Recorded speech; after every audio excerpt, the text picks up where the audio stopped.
Hello everyone, and this is a vlog. Right, I am supposed to do these on occasion. Usually I don't really do too many vlogs because I don't have much to say. My life is pretty boring. I don't have many thoughts that I want to share. But, recently I and a good many of my compatriots received this particular email in our Gmail inboxes yesterday. So, the Game Catcher. Today we are announcing changes to the YouTube Partner Program. While our goals remain... no. Let me start that over. Okay. The Game Catcher. Today we are announcing changes to the YouTube Partner Program. While our goal remains to keep the YPP open to as many channels as possible, we recognize we need more safeguards in place to protect creator revenue across the YouTube ecosystem. What? So basically we click on the, Learn More button, and we get basically YouTube admitting that, yeah, we've had a tough year in 2017, and there's been several issues affecting our community and the revenue earned from advertising through the YouTube Partner Program, mostly because of, those things. The little yellow flag of demonetization because we said fuck, or maybe because we put shooter in the tag because this is a game that involves guns. So before we go on with the rest of whatever's on this webpage, we need to answer the question of why exactly that yellow flag of demonetization, which basically says this video is not suitable for most advertisers, so we're going to not monetize that video, even though we're going to still put up 1 or 2 advertisements right in the middle of that video. You don't get to see the money from those advertisements because it's inappropriate, but we're gonna still put advertisements in that video just so you know. So correct me if I've got some of this chronology wrong, but that all happened around the time where a certain big YouTuber named PewDiePie might have accidentally caused some poor people on Fiverr to say some not so nice things like kill all Jews and other things. I don't know. I wasn't terribly interested in all that drama when it happened. It was just something to sort of snicker over as you were going through the feed, like the Twitter feed or the Facebook feed or the YouTube feed, whatever feed you happen to be feeding yourself with that morning or afternoon or night. But basically PewDiePie made a very unfunny joke, didn't have the wisdom not to post it in the first place, because that would have been my solution. Oh, I've made a mistake. I really shouldn't post this. Let's not do that. No, he posted it. He realized it wasn't funny, but he posted it anyways. And then there was a huge shitstorm. And a whole lot of advertisers weren't very pleased with it. And lo and behold, someone suddenly discovered that, oh my goodness, there are Nazis and racists and ISIS propagandizers on YouTube who are using the platform to basically bolster themselves. And goodness me, our advertisers found our advertisements on those videos and we are very upset. We're very upset, so we're just gonna pull our advertisements from the entire platform. And so YouTube was basically like, oh geez, that's our main source of revenue. We don't want that to happen. So how are we going to fix this problem?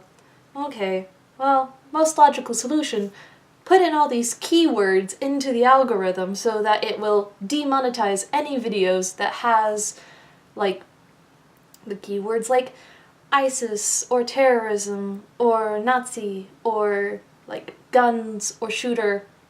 And so naturally they hit their targets and also everybody else on the platform.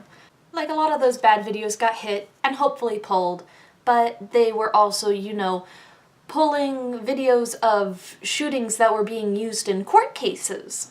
So there were several court cases that lawyers had to contact YouTube, apparently, to basically be like, hey, you're kind of screwing with our case. This was our evidence and now it is gone. What the heck is happening? And then news and politics channels. I'm not gonna name too many names, but places like the Young Turks, Secular Talk, the Humanist Report, and what were those two Republican ladies? Like Spice and something? I don't know. But all those guys got hit. Like 90% of their revenue dropped. Because, you know, when you're discussing things like news and politics, those key words come up quite a bit. Some channels even got put on blacklists because they just had those keywords in their videos so often. It was just a huge overcorrection that hit everybody and their mother. And when your videos get hit by that yellow flag of demonetization, they stop showing you so much in the recommended feeds. They stop doing a lot of things, really. Like, I didn't post a video on this subject before when it was, like, new and relevant because, like, I didn't really think it was gonna be a big deal, like, whoop-de-doo. YouTube is over party, whatever. But we were growing at a pretty good clip before that happened. Like, we were just, it was like a huge growth spurt, and then you add apocalypse, and then stagnation. I wasn't gonna complain about that though, because, you know, whatever. Doesn't matter. If people like the channel, they'll find it and subscribe and whatever. As long as I'm entertaining the people who have chosen to watch the channel, it's fine. But this particular event is just a little bit too much, but let's continue looking through the document here. So basically, they continue on to state that a major focus for everyone at YouTube is protecting our creator ecosystem and ensuring that our revenue is more stable. And they are going to be making changes that address the issues that affected our community in 2017 so we can prevent bad actors from harming the inspiring and original creators around the world who make their living on YouTube. So, their big effort on that part is going to be strengthening our requirements for monetization so spammers, impersonators, and other bad actors can't hurt our ecosystem or take advantage of you, the public, while continuing to reward those who make our platform great, like Logan Paul. Like, yeah, I sort of get what they're talking about with, like, spammers and impersonators, because, for example, one of the groups that my dad is very interested in is the Japanese a cappella group Little Glee Monster. And within the Ritogri fandom, there was a particularly infamous channel name called Hiroyuki Arai. And Hiroyuki Arai was a spammer. They just made a whole lot of videos and just put them out real quick all the time. And it just got to the point where the, like, what do we call it? I would have said monsters, but that's more of a Lady Gaga thing, and they don't really refer to themselves as Monster anymore. The Little Glees are rebranding themselves so that they're taking, like, Monster out of the Little Glee Monster title so much, but whatever. Anyway, off topic. Basically, the Little Glee fandom collectively just decided, screw Hiroyuki Arai, they're a spammer, they're taking advantage of us, we're just going to ignore their videos. And so, whoever that person is, the conspiracy theory is, made several different channels using a whole lot of different names and continued to use those spamming tactics to get those views until they realized what was going on and started ignoring that channel, and they'd make another channel and start spamming from there, and then it'd get ignored and make another channel and spam. and it's just this big old mess. I can say that like the lifetime of this channel is maybe like 2 or 3 years, and with my videos being at like 20 minutes long a piece easy, I have only made, say, $25 as a guesstimate for my lifetime of existence. Spammers are not taking advantage of the monetary system. Like, I can see no viable way for them to, one, get monetized, especially with that 10,000 lifetime views requirement that they put on us earlier. They ain't getting monetized. Not easily. And two, they wouldn't be able to make enough even spamming out those videos like crazy, because one, people will recognize it and will ignore it, as they should. And it's just so stupid to me that the YouTube head honchos think that instituting a 4,000 hour watch time within the past 12 months and 1,000 subscriber requirement is going to keep spammers from getting paid. I have a friend on YouTube who's been working the YouTube system for maybe 3 or 5 years, and she only just got her first $100 payout recently. Spammers are not a problem in the financial regard. And so, impersonators.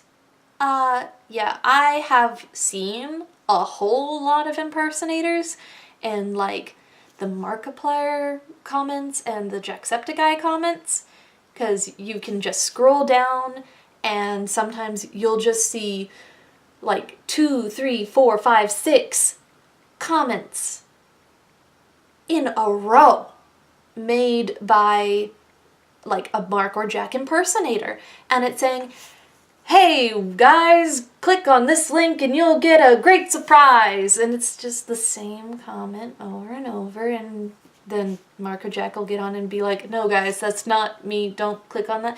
And all you really have to do to ascertain whether or not that's really Mark or Jack is to hover over the name or right click and go to the channel's like homepage and see that they only have like 1 or 2 subscribers. It's not that hard to tell the real from the fake.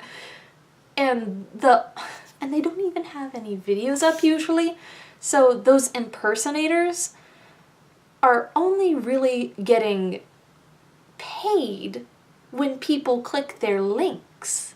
And I don't even know what goes on with those links because I'm not stupid enough to click on them. I've heard rumors of like other kind of channel impersonators where they just sort of like steal a certain channel's videos by like downloading them or recording them and then making an identical channel and then uploading those onto their like impersonating channel.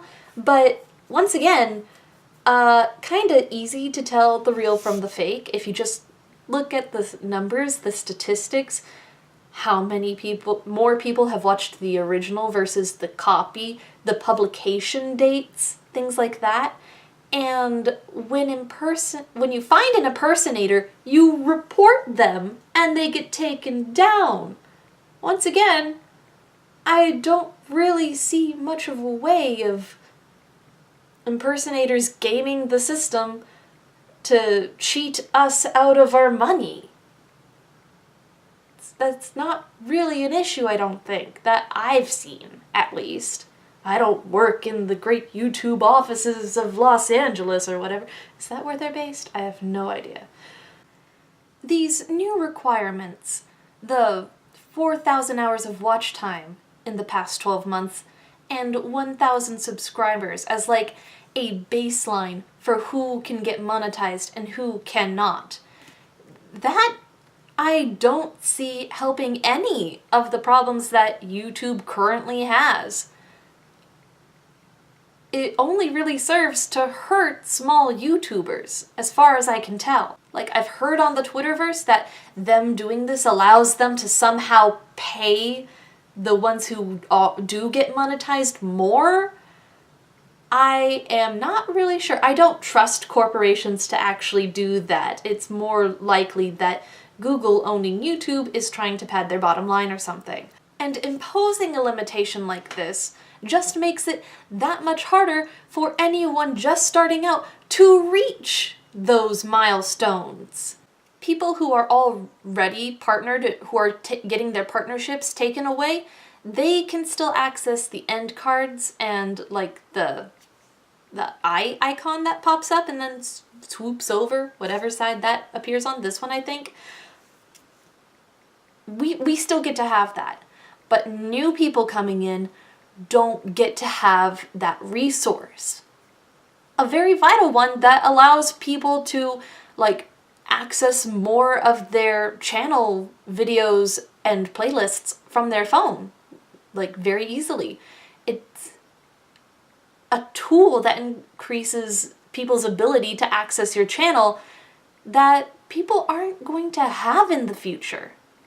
And they already admit themselves that though these changes will affect a significant number of channels, 99% of those affected were making less than $100 per year in the past year, with 90% earning less than $2.50 in the last month. These channels are not taking advantage of the system. These channels are just barely getting by. How does taking just a whole slew, thousands of channels who aren't making anything going to ensure that your revenue is more stable? YouTube doesn't pay anyone till they hit the $100 mark.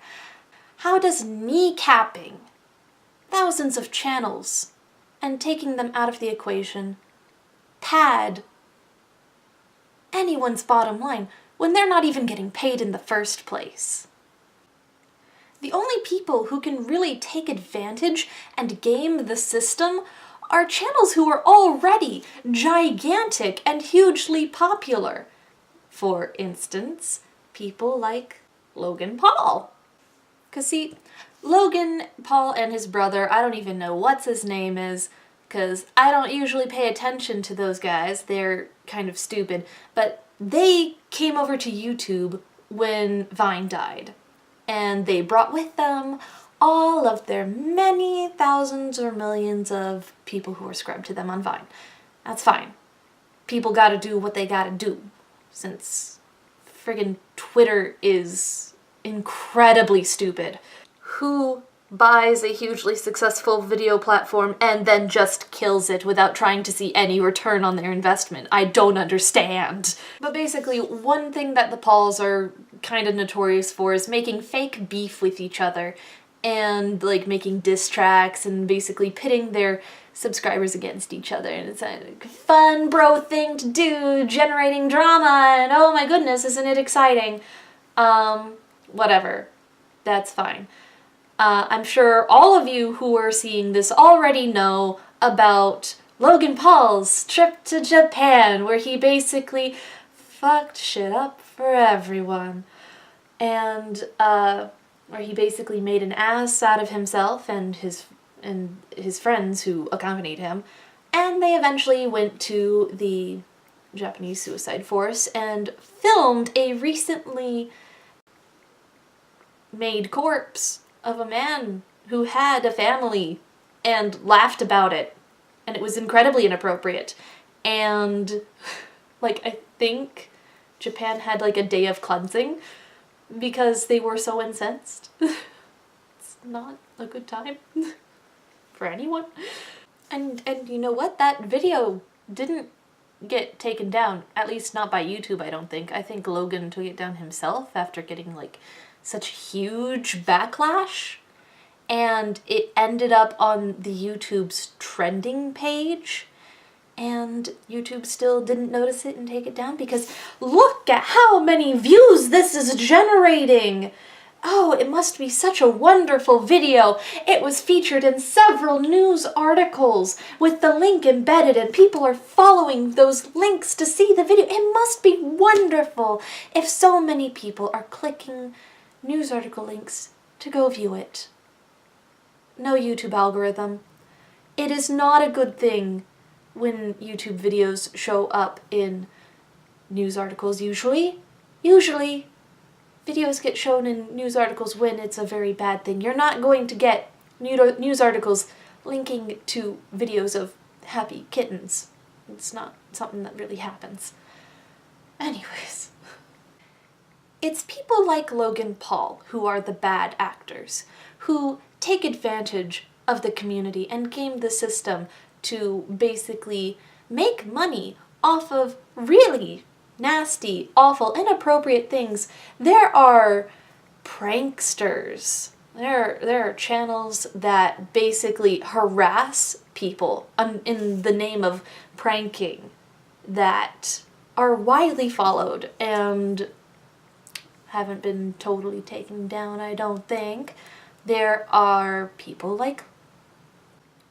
I debated even saying the name of the channel I've got in mind because I don't want to get dragged into too much drama, but I'm just going to go ahead and do it because I'm small anyways, what the fuck. But Leafy is Here. I don't even remember what drama Leafy is Here got into years ago, but all I remember, it was some bad shit. But the point being that it's not small channels who are below 1,000 subscribers that take advantage of people and make money off of inappropriate videos because we do not have the capacity to do that. It's bigger channels. It's bigger channels with big audiences and large numbers of views who can make money off of inappropriate videos. Like, they sort of acknowledge that here, while this change will tackle the potential, not the actual, but the potential abuse of a large but disparate group of smaller channels, we also know that the bad action of a single large channel can also have an impact on the community and how advertisers view YouTube. I do not see how this helps our situation. I don't see how this helps anyone, honestly. The only way I could see this making even a modicum of sense is if YouTube did something extraordinary to give a boost to people who were trying to reach that 1,000 subscriber milestone. Like if they had a small YouTuber trending page or something like that. I don't know. I'm not a genius, but this is just a load of BS. It's seriously a load of BS. This does nothing to address the larger issue of big channels who make inappropriate videos and take advantage of their communities to make money off of YouTube. This does not really, I don't think, hurt any of the bad actors they're talking about when they talk about spammers and impersonators and any of those potential guys who might be, like, trying to advocate for extremist organizations. I really do hope that they actually boost the amount of money they give to the people who maintain their YouTube partnership. I really do. That would be great. That would be wonderful because so many people have suffered due to the adpocalypse. But I don't trust them. I really don't trust them. I can only see this stifling YouTube's growth. I can only really see this having negative consequences in the future. It's not something I'm happy about. I know that I have some friends who are going to be permanently leaving the platform because of this. And there's only so much that the small YouTube community can really take. And there's a whole lot of people who are trying to band together and support each other desperately to try and hit that 1,000 subscriber milestone. But that doesn't even account for the 4,000 hours viewed. And I haven't even mentioned animators. Can you even like comprehend how difficult it would be to get 4,000 hours in the past 12 years when your videos are on average like 2 to 4, maybe 5 if you're really fast at working, 5 minutes long, 2 minutes long. Oh my gosh. Anyways, those are all my immediate thoughts on the subject. I'm pretty much done talking now. I'm running out of steam, but my friend Directionally Challenged has made a video on the subject as well, if you guys want to go and support him. And I will be seeing you guys later, so bye bye!